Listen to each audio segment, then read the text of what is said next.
இதற்கான சட்டத்தை சட்ட மசோதாவை கொடுத்திருக்கிறது மத்திய அரசு இன்னும் அதை நிறைவேற்றவில்லை. உயர் நீதிமன்றம் தீர்ப்பளித்திருக்கிறது, உச்ச நீதிமன்றம் தீர்ப்பளித்திருக்கிறது, வர்மா கமிஷன் சொல்லி இருக்கிறது, நீதிபதி கண்ணன் 10 கட்டளைகளை பிறப்பித்திருக்கிறார். ஆனாலும் மத்திய அரசு இந்த ஆணவ கொலைகளை தடுப்பதற்கு சட்டம் கொண்டு வரவில்லை. புதுதில்லியிலே ஒரு இளம் பெண் இரவு எங்கோ ஒரு நிகழ்ச்சிக்கு போய்விட்டு வீடு திரும்புகிற போது பேருந்திலே பயணம் செய்த நேரத்தில் அவருடைய காதலனையும் அடித்து அவனை தூக்கி எறிந்துவிட்டு அந்த பெண்ணை மிக கொடூரமாக குத்தி கொலை செய்திருக்கிறார்கள். அவன் பெயரை சொல்லக்கூடாது என்பதற்காக அரசே ஒரு பெயரை சூட்டியது, அதுதான் நிர்பயா. நிர்பயா என்றால் பயம் இல்லாதவன் என்று பொருள், அச்சம் இல்லாதவன் என்று பொருள். அது அவருடைய உண்மையான பெயர் இல்லை. அதன் பிறகு மத்திய அரசு ஆணவ கொலைகளை தடுப்பதற்கான ஒரு சட்டத்தை கொண்டு வந்திருக்கிறதா என்றால் இல்லை. தமிழக அரசு கொண்டு வந்திருக்கிறதா என்றால் இல்லை.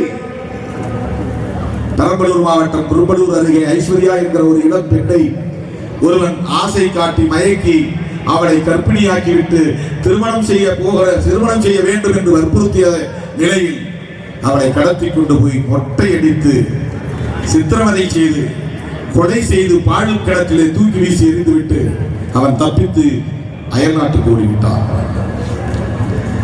வழக்கம் போல காவல்துறை அதை தற்கொலை என்றுதான் பதிவு செய்திருக்கிறது.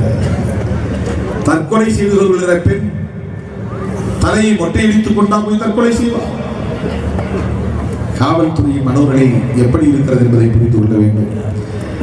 பல ஆண்டுகளுக்கு முன்னால் கடலூர் அருகே செல்லஞ்சேரி சிவகாமி என்கிற ஒரு ஊனமுற்ற பெண் கற்பழித்து கொலை செய்யப்பட்டால், மண்ணிலே புதைக்கப்பட்டால் காவல்துறை அதை தேடி கண்டுபிடிக்கவில்லை. மாடு வைக்கிற சிறுவன் ஒருவன் கண்டுபிடித்து கை விரல் வெளியே தெரிகிறது, இது என்ன என்று பாருங்கள் என்று சொன்னதும் போய் தோண்டி பார்க்கிறார்கள். தேடிக்கொண்டிருந்த செல்லஞ்சேரி தான் கிடைக்கிறார். புதைக்கப்பட்டிருக்கிறார் என்றால் கொலை செய்யப்பட்டிருக்கிறார் என்றுதானே பொருள்.